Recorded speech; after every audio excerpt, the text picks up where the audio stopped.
Yo. Oh, wait. 1, 2. 1, 2. And we're live with the mic. Yeah, this is my first YouTube video actually on this account, which is a little exciting. It's a cool little intro. I think I'm gonna get a lot better at this as we go, but what's up everybody, it's EJ. I think for a first video on this channel, you guys get to see a little bit more inside of my life. This needs to be like a Loom video, but I figured if I'm gonna record it, I might as well just turn it into the first YouTube video. There's a list of questions that I have to go through. Fuck, this shit in my pocket. It's a list of questions that I have to go through, all these questions. So I'm gonna go ahead and just answer them. Let's go ahead and get into it. And without further ado, this is my origin story. First question. How was your upbringing or childhood? Alhamdulillah, like I grew up in a nice family. I had a great support system. I'm blessed to have that around me. I was born in Atlanta, Georgia. A lot of people don't know that. I'm obviously from Northern Virginia, like the DMV area. But a lot of people think I was born here or that I've been here my whole life. Any memories or recollections that shaped who you are today? One of the biggest memories that have shaped who I am today is, it's actually a funny story. Like growing up, my mom and my dad, they put me in like every sport you could think of. So I played everything. I played baseball growing up and that shit was just not for me, bro. I was pitching and I can't remember if I was pitching or hitting. It was like little league shit, but I'm pretty sure I was hitting the ball and someone threw the ball at me and it hit me smack in the eye. I knew that shit wasn't for me. When I got smacked in the eye, that shit hurt like a bitch. What values did your parents instill in you? Just being a respectful person, because that has actually gotten me a long way. Yeah, shout out mom, dad, if you're watching this video. Shout out to y'all. Oh, here's a funny question. How was your time during school? Was your plan to go to college? Dude, there was a time in my life, probably freshman, sophomore year of high school, where I was like, fuck college. Amidst that whole like Andrew Tate shit that was brain rotting me, I was just like, you know what, college is pointless. Even though I was still like, doing well academically, I just never had the vision of that. So I don't think I planned on going to college. Obviously, in these past couple of years, it was my intention. But I never had like a set plan. But yes, I am going to college. I will be attending Georgetown University next year. The next question is, did you enjoy school? Why or why not? I don't like school at all. Honestly, I'm there for the vibes. No one looks forward to studying for a test. I learned later that doing the things that you don't like to do is what builds you as a person. So yeah. What was your dream job or plan growing up? Okay, I have to set up for this one. A lot of you guys have asked me for my college essay, but I wrote my essay about this question. So there's a story about the time I was in 3rd grade. So I must have been like 9 years old. My teacher, she took us and she sat us all around on this carpet. We were a little confused, but then she asked us, okay, one by one, all of you guys are gonna tell each other what you guys wanna be when you grow up. I guess it was just like an icebreaker exercise or like just something that everyone could do to get to know each other better. And everyone was saying, doctor, some kid wanted to be athletes, some kids wanted to be police officers, some kids wanted to be teachers. And I just remember vividly sitting there and like I started to panic. I started to get a little nervous. Every student was saying something and it was getting closer to me, and my heart was racing. Like I was in full panic mode because I had no idea what to say. I had no idea what I wanted to be when I grew up. And it eventually got to me and I just passed. I told them I wanted to skip. I told my teacher, I was like, I can't do it. I don't know what I want to be. And I skipped it. And everyone kind of looked at me weird. I remember being very embarrassed because like everyone knew what they wanted to be when they grew up. And I had no idea whatsoever. And I wrote about in my essay, and I still feel like to this day that the fact that I didn't know what I wanted to be when I grew up has led me to explore multiple other ventures and become so creatively free. Explore as many endeavors as possible because like if I was accustomed to one goal of mine, I would have never been able to achieve any of my other goals that seemed, impossible or like out of reach just because I had already instilled in my mind that I was going to be so-and-so. So thankfully, the fact that I wasn't sure what I wanted to be when I grew up led me to adhere to my creative aspects. And I think that has been a blessing for me. I've started multiple ventures. Ever since I was 11, I was thinking of ways to, make money online. Just getting into any space I really could. Anything that really interested me, I was really just jumping into. But thanks to obviously not knowing what I wanted to do when I grew up. That's the college essay that I wrote about. If you guys want it, you guys can send me a DM. My Instagram is just ejay with a bunch of Ys. Yeah, I usually respond to everybody on there. So did you go to college? Why or why not? I am going to college in the fall in like a month. I'll be a freshman at Georgetown University. When did you come across your business or venture? The business or venture this is referring to is Yalla Apparel, which is a 7-figure clothing brand, Arabic streetwear brand that I've co-founded in my sophomore year of high school. I co-founded it with a partner of mine. We met up in driver's ed class. We just happened to sit next to each other and we kind of hit it off. He was a very smart guy and like, you know, I could tell that he was ambitious. So we were like, fuck it, why not? We're both academically advanced. We were both taking higher math classes together. So we were taking higher electives together. We had wrote a proposal to our principal to give us a study hall because they didn't offer that at my school and it was granted. We took that study hall and we were like, fuck it, we're just gonna build some cool shit. We had no idea what we wanted to do at the time, but we landed on a clothing brand and, you know, after that it just started to spiral. We called it Yalla.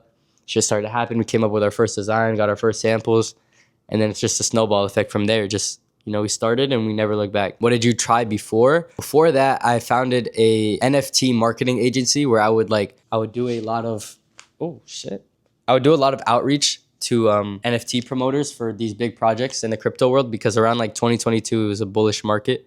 Everybody was trying to get into this, you know, NFT craze, even though they didn't understand it. But I took the time to understand it. I was 14 years old.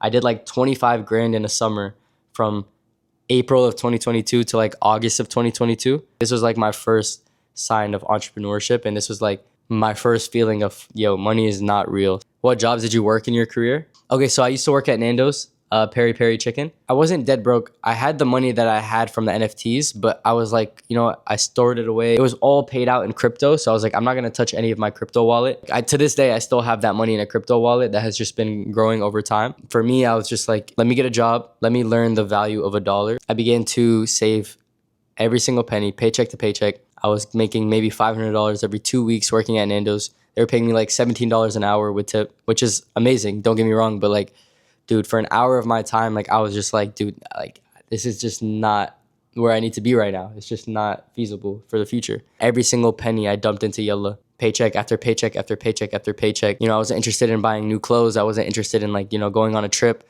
I was just taking all that money and investing into myself and investing into Yalla. And I would recommend that getting a job for so many reasons, bro, because you really put in work at a 9 to 5 and you're like, fuck, like $1 isn't that easy to come by. Like, sure, right now, and we're in a gold rush in this market, like everyone's making money. It seems like everyone's millionaires, but at the end of the day, 99% of people live this way. And if you don't really humble yourself and feel the way that they feel, then it's going to be hard to manifest a better future. So I'm very happy that I got a job at Nando's. Shout out Nando's. I was there today and my manager was like, fuck, I've been seeing you all over TikTok and Instagram. Like, where's my check at? I was like, get the fuck out of here. You didn't pay me shit. I didn't say that. And I was just like, thank you. I appreciate the support, blah, blah. How much money did you have when you got started? When I got started, I was, you know, I had 25K in crypto, like I said, but I didn't do anything with it. I just got a job. How did you scale from there to where you are now? Honestly, just delegating and setting up systems, because like when you do that, you have people that like take care of all the bullshit for you. You can really focus on the things that matter, and you can do that with a lot of care. For example, like when I set up a big shoot for a new job that we have coming up, I'm not so worried about hiring the models or like bringing people on set or like, you know, doing the makeup on the models. Like I'm not really worried about all that. I really just worried about getting there and like, you know, telling people where to be and what shot I want to see. Like those are the things that matter, and those are the things that make a bigger impact. But like setting up a system to where you don't have to do all the minute stupid shit is like life-changing, bro. What are the biggest lies or misconceptions people have when it comes to starting a business? I think the biggest misconception people have when it comes to starting a business is like, bro, there's like this notion on TikTok that, oh my gosh, 9 to 5, blah, blah, blah, get me out the matrix, fuck all that shit. Bro, like you're guaranteed a salary, you're guaranteed money, you're guaranteed a job. You just have to show up, clock in, and clock out. As an entrepreneur, bro, you're taking so many risks. You don't know if things are gonna go your way or if they're not. And you're honestly working like twice as hard as you would be if you were working at 9 to 5. You're probably working from 5 a.m. to 9 p.m., like tirelessly working, and you're not working for anybody, you're working for yourself. So for me, that's the biggest misconception, because people think like, oh, let me start a business and live free. It's just not that way. Like you're busier than ever. If I wasn't doing something that I love doing, I'd be out the game, bro. Like that's definitely the biggest misconception to making money in general. Another thing is school and education. It's a big misconception and notion all over TikTok. Like I said, TikTok and Instagram Reels.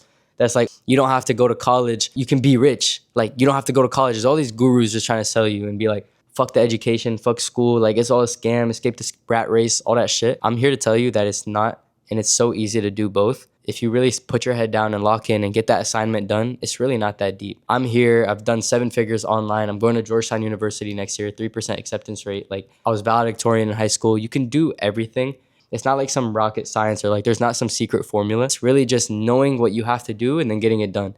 And as soon as you unlock that mindset and you actually commit to it, you're going to be able to scale everything way farther than you could have imagined. What are topics you're passionate about or very qualified to talk about? I'm qualified to talk about the clothing brand game. Like I said, I co-founded Yella Apparel, which has turned into a 7-figure Arabic streetwear brand.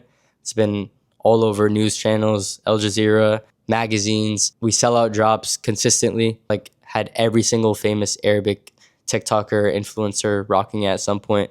It's something that I'm passionate about. Obviously, I love fashion, but I would never like claim myself to be like some crazy designer. I just know what the people want, and that's what I've designed. What are your thoughts about your industries? I don't know. I feel like my industry is pretty good. You know, the clothing brand industry, there's been a misconception that's saturated and that like nobody can start now because everyone and their mother is starting a clothing brand. And while that may be the case, and it seems like everyone around you is starting a clothing brand, like 99% of people that start a clothing brand never finish. So it's like, there goes 99% of your competition. If you really surround yourself around the right people and get in the right rooms, starting a clothing brand is like a lot easier than you think it is. It's really just coming up with great designs, having a great background story, and doing something with purpose and passion. And bro, you'll be all right. I think this whole saturated notion comes from people being lazy and just giving themselves an excuse. So don't let that be you. Just do the fucking work. What are some most frequently asked questions you get when it comes to my business? What is your manufacturer? If any, I'm so serious though. Like, stop asking people for your manufacturers. Like, one manufacturer for one person isn't going to be the same for another. This shit is pointless. Don't ask me for my manufacturer. I could give you all of my suppliers, all of my manufacturers. Every case study is different. Find your manufacturer, find someone that you trust, and do it the right way. That's all I have to say about that. Some limiting beliefs people have that hold them back from success. And I'll end off on this. I think the biggest thing that people hold themselves back with is the fact that they don't think it's possible. You're constantly consuming content, like the video you're watching right now. You're constantly consuming content like this, and it's like everyone else is winning but me. And I think that's the biggest limiting factor. It's the but me. For me, ever since I was young, I've had the mindset where it's like, why not me? Why is everybody winning and it's not me? So there's a positive mindset about this and there's a negative mindset about this. You can have the negative approach where it's like, everyone is winning but me. Like, there must be something wrong. The game is rigged. That's the negative approach. You can have the positive approach where it's like, dude, everyone around me is winning. Everyone is doing great things. Everyone is accomplishing such big things. It seems like everybody on my For You page is a fucking millionaire. How do I do it? Why is it not me? Let me figure it out. Let me get to the bottom of this shit. Shit, that was pretty good. I hope this video was good to watch, and I hope you guys enjoyed. If you did, bro, everyone fucking said, I don't want to be like those YouTube guys that are like, subscribe, turn the post noties on, do all that shit. But honestly, if you did like watching this video, like, push it out to the algorithm, drop a like, drop a comment, sub up, and stay tuned. I'm going to be doing a lot of content like this in the future. Sit down content, daily vlogs, a bunch of shit that I'm excited to push out for you guys. But you guys will see my life every single day. I'm going to Georgetown next year. Me going to class and then coming back to the dorm and cooking up some fuck shit, growing my businesses, growing my brands. I want you guys to be there with me for everything. So that's why I picked up this YouTube channel, and I hope you guys stay tuned. But without further ado, it's been your boy EJ, and I love y'all. Boom.